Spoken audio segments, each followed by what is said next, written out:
រឿងប៉ាធัวនិងកូនស្រីព្រឹកមួយនៅភូមិឆ្ងាយមួយប៉ាធัวកាន់កូនចង្កៀងដើរចូលកាន់ផ្ទះឈើតូចៗដែលគាត់សាំងដោយដៃរបស់ខ្លួនកូនស្រីរបស់គាត់ឈ្មោះស្រីផាទើបអាយុ17ឆ្នាំបើទោះបីជាកើតមកក្នុងគ្រួសារក្រីក្រតែកូនស្រីមានចិត្តល្អសុភាពរូបស្រស់ដូចផ្កាឈូកទើបរីកប៉ាធัวមើលកូនស្រីជាផ្នែកមួយនៃជីវិតដែលគាត់មិនអាចបាត់បង់បានឡើយស្រីផាតែងតែប្រាប់ប៉ាថាប៉ាយើក្របន្មានក៏បានតែប៉ាមិនអោយផាឈឺចាប់ផ្លូវចិត្តទេគឺគ្រប់គ្រាន់ហើយពេលស្ដាប់ពាក្យនោះប៉ាធัวស្ងប់គាត់នឹកដល់ថ្ងៃមួយដែលប្រពន្ធរបស់គាត់បានបាត់បង់ជីវិតក្នុងពេលសម្រាលកូនគាត់នៅសល់តែគ្នា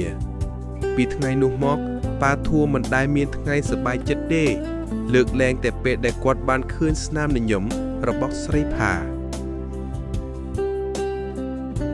រាត្រីមួយភ្លៀងធ្លាក់ស្រអាប់ពេលប៉ាធัวត្រឡប់ពីវាលស្រែមុខគាត់ពោពេញដោយញើសនិងទឹកភ្លៀងស្រីផារត់ចេញពីផ្ទះដោយកាន់អំបោះមួយទៅជួយជូតទឹកនៅលើមុខប៉ាត្រង់កក្តៅណាស់ប៉ាទ្រាំតែបន្តធ្វើការពេកហើយប៉ាធัวញញឹមល្អងលៀងហើយចម្លើយយ៉ាងទន់ថាប៉ាមិនអីទេកូនតែប៉ាចង់ឲ្យផាមានអនាគតល្អជាងប៉ាស្រីផាមើលមុខប៉ាដែលពោពេញដោយស្នាមជ្រុះធ្វើការអារម្មណ៍នឹកស្រណោះនិងស្រឡាញ់របស់កូនចាប់ផ្ដើមជ្រៅជាងមុនគាត់មិនស្គាល់ថាទឹកភ្នែកតូចៗដែលហូរចុះពីភ្នែកគាត់ធ្វើឲ្យប៉ាធัวបាត់បង់ពាក្យនិយាយគាត់អារម្មណ៍ថាកូនស្រីនេះជាអ្វីៗទាំងអស់សម្រាប់ជីវិតគាត់ថ្ងៃកន្លងទៅប៉ាធัวជាមនុស្សដែលមិនធ្លាប់សម្រាកគាត់ធ្វើការពេញមួយថ្ងៃដើម្បីឲ្យកូនបានរៀនសាលាម្ដងមួយស្រីផាបាននិយាយឲ្យប៉ាស្ដាប់ថាប៉ាខ្ញុំចង់រៀនដល់ថ្នាក់ទី12ហើយទៅរៀនបន្តនៅរាជធានីតែខ្ញុំមិនចង់ឲ្យប៉ាលំបាកទេប៉ាធួមយកដៃប៉ះក្បាលកូនហើយនិយាយយ៉ាងទន់ថាកូនស្រីប៉ាយ៉ាងណាក៏ដោយប៉ានឹងគាំទ្រផាតាមអស់សមត្ថភាពកូនគឺសុបិនរបស់ប៉ាថ្ងៃនោះស្រីផាអាចឃើញស្នាមញញឹមមួយដែលពោពេញដោយទឹកភ្នែកនៅលើមុខប៉ាគាត់ដឹងថាខណៈពេលប៉ានិយាយបែបនោះបេះដូងគាត់ពោពេញដោយសេចក្តីស្រឡាញ់និងការព្រួយបារម្ភដល់អនាគតកូនរដូវវស្សាឆ្នាំក្រោយស្រីផាចាក់ចេញទៅរៀននៅរាជធានីនៅថ្ងៃចេញដំណើរប៉ាធួនាំកូនទៅដល់ច្រកចេញភូមិមុននឹងឡើងឡានប៉ាធួដាក់កាបូបលើដៃកូនហើយនិយាយថាផាកុំភ្លេចប៉ានឹងនៅទីនេះរងចាំថ្ងៃដែលកូនជោគជ័យស្រីផាចាប់ដៃប៉ាដែលមានភាពក្អកក្តៅយំដោយអារម្មណ៍បេះដូងគាត់តឹងនឹងទឹកភ្នែកប៉ាខ្ញុំសន្យាខ្ញុំមិនធ្វើឲ្យប៉ាអស់សង្ឃឹមទេខ្ញុំស្រឡាញ់ប៉ាឡានចេញពីភូមិប៉ាធួឈរមើលឡានបាត់បង់ទឹកក្នុងអបចារកិត្តិភាពខ្យល់ភុកក៏កើតឡើងប៉ាធួដកដង្ហើមជ្រាលជ្រៅនិងនឹកស្រណោះនឹកស្រីផាប៉ុន្មានឆ្នាំក្រោយស្រីផាត្រឡប់មកវិញជាមួយសៀវភៅបញ្ចប់ការសិក្សាប៉ាធួនៅជួរមុខផ្ទះដដែលប៉ុន្តែសក់របស់គាត់សពេលស្រីផារត់មកអោបប៉ាធួដួលស្ងៀមល្ងងកូនស្រីអោបមុខប៉ាហើយស្រែកទឹកភ្នែកហូរមិនឈប់ប៉ាសូមបើកភ្នែកមើលប៉ាម្ដងទៀតបានទេប៉ាធួបើកភ្នែកយឺតស្នាមញញឹមស្ងប់លើមាត់ប៉ាសប្បាយចិត្តហើយកូនត្រីប៉ាធឺបានហើយនោះជាពាក្យចុងក្រោយរបស់ប៉ាធួស្រីផាអោបប៉ាដោយទឹកភ្នែកលាយជាមួយភ្លៀងដែលធ្លាក់ស្រាលសេចក្តីស្រឡាញ់របស់ឪពុកមិនមែនស្នេហាផ្លូវកាយទេប៉ុន្តែជាស្នេហាដ៏សុទ្ធសាធដែលមិនអាចវាស់វែងបានស្រីផាផ្ទុកអារម្មណ៍នោះឲ្យក្នុងបេះដូងរហូតដល់ចុងជីវិតគាត់និយាយជារឿយៗថាប៉ាធួគឺមនុស្សតែមួយដែលស្រឡាញ់ខ្ញុំដោយគ្មានលក្ខខណ្ឌស្នេហារបស់ប៉ាគឺជាអ្វីដែលធ្វើឲ្យខ្ញុំរស់បានបន្ទាប់ពីថ្ងៃប៉ាធួចាក់ចេញទៅកាន់ស្ថានសួគ៌ស្រីផារស់នៅក្នុងផ្ទះឈើតូចនោះតែម្នាក់ឯងពេលរារាអស្ចារ្យនៃភូមិដែលធ្លាប់ពោពេញដោយសំឡេងប៉ាដ៏សប្បាយតែឥឡូវមានតែសំឡេងក្លិនខ្យល់និងស្រមោលអតីតរាល់ពេលភ្លៀងធ្លាក់ស្រីផាថែងតែគេងមិនលក់នាងស្ដាប់សំឡេងភ្លៀងប៉ះលើដំបូលឈើហើយនឹកឃើញថ្ងៃដែលប៉ាធួត្រឡប់ពីវាលស្រែដោយស្លៀកសំពត់និងញញឹមឲ្យនាងនឹកឃើញសំឡេងប៉ាដែលនិយាយថាប៉ាមិនអីទេកូនប៉ារីករាយដែលបានឃើញកូនញញឹមពាក្យនោះនៅតែដើរចូលត្រចៀកនាងរាល់ពេលនាងស្ដាប់សំឡេងខ្យល់ ស្រីផាមិនអាចចេញពីភូមិនោះភ្លាមបានទេនាងសម្រាប់ចិត្តនៅរក្សាផ្ទះប៉ាដែលគាត់បានសង់ដោយដៃនាងរៀបចំគ្រឿងបន្លាស់ជីវិតដែលប៉ាធ្លាប់ប្រើដូចជាគ្រឿងកាប់ឈើខ្ទាស់ចាស់និងកែវស្រារាល់ពេលប៉ះវានាងអារម្មណ៍ដូចជាប៉ានៅជិតខ្លួនវិញពេលប្រលប់មួយស្រីផាធ្វើបាយទុកលើតុដូចជាធ្លាប់ធ្វើពេលប៉ានៅប៉ាអាហារពេលល្ងាចរបស់ប៉ាតើប៉ាចង់ញ៉ាំអ្វីថ្ងៃនេះនាងនិយាយម្នាក់ឯងបន្ទាប់មកញញឹមយ៉ាងស្ងប់ទឹកភ្នែកហូរពោពេញទៅដោយសេចក្តីនឹកស្រណោះ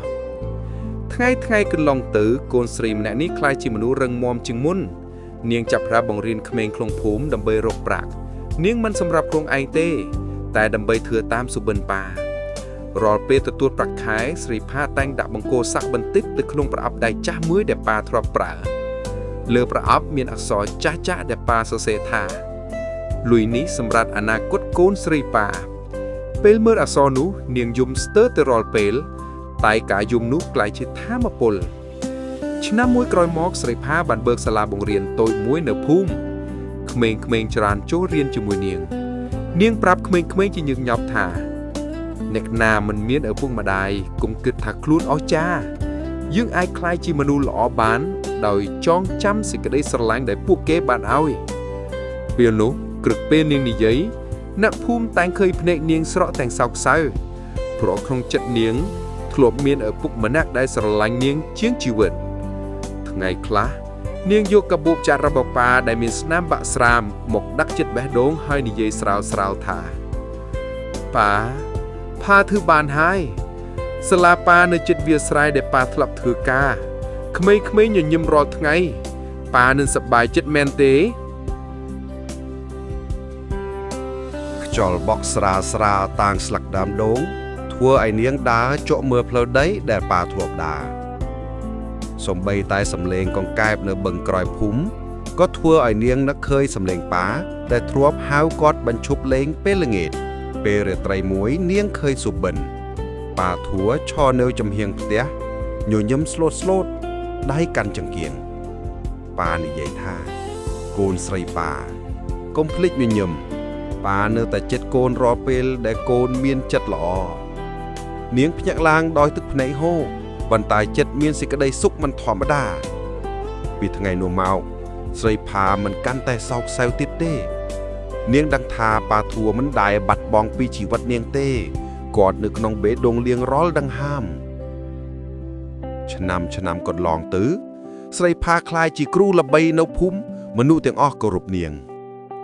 នៅថ្ងៃខួបស្លាប់ប៉ារាល់ឆ្នាំនាងតែងយកផ្កាឈូកសដាក់លើស្លាបដីប៉ាហើយនិយាយថាប៉ាសូមសម្រាកដោយសុខកូនរួបជោគជ័យដោយប៉ារំពឹងទុកហើយសេចក្តីស្រឡាញ់របស់ប៉ាគឺអំណោយធំបំផុតក្នុងជីវិតផាខ្យល់ស្រាលបក់តាមសក់នាងដូចជាប៉ាធัวស្រែកចូលតាមខ្យល់ថាប៉ាសប្បាយចិត្តណាស់កូនស្រីប៉ានាងញញឹមទឹកភ្នែកហូរពេលអស្ចារ្យនៃថ្ងៃនោះធ្វើឲ្យមនុស្សជាច្រើនក្នុងភូមិនឹកស្រណោះពួកគេនិយាយថាសេចក្តីស្រឡាញ់របស់ប៉ាធัวនិងកូនស្រីគឺជារឿងដែលមិនអាចបាត់បង់ទៅជាមួយពេលវេលាចុងរឿងភាគ2ស្រីផាអង្គុយនៅជិតបឹងវាលស្រែពន្លឺថ្ងៃលិចស្រអាប់នាងកាន់សៀវភៅចាស់ប៉ាធ្លាប់សរសេរផ្ទាល់ដៃដែលមានប្រយោគមួយថាសេចក្តីស្រឡាញ់ពិតមិនត្រូវបានវាស់ដោយពេលវេលាតែដោយចិត្តដែលមិនបោះបង់នាងញញឹមហើយនិយាយថាប៉ាផានឹងរក្សាពាក្យនេះរហូតដល់ចុងជីវិត